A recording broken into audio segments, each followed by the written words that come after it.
We cannot simply view certain issues based on the power of today's government. For example, today we live in a democratic society. And I also believe that a democratic society is a good society.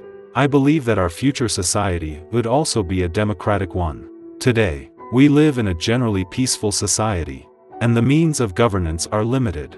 However, the means used by government are something that many people do not fully understand, especially some young students who are not yet aware of the immense power of government.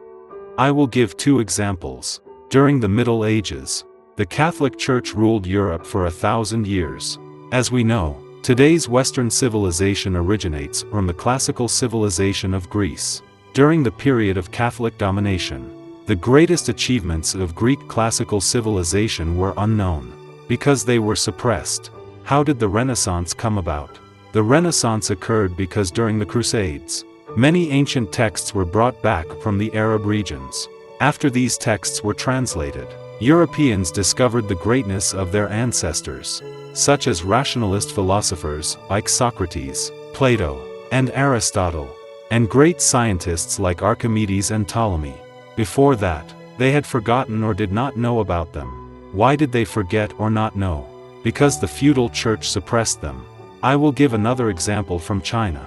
During the War of Resistance against Japan, when the Japanese were catching up, the Chiang Kai-shek government blew up a Yellow River dike to stop them, flooding and killing many people.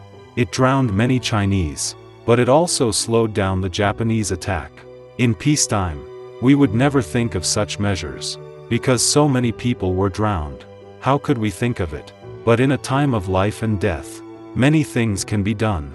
As a global government, in times of life and death for humanity, many things can be done. Of course, I am not saying we should do these things, but there are many methods we can think of. Join! 还有 Join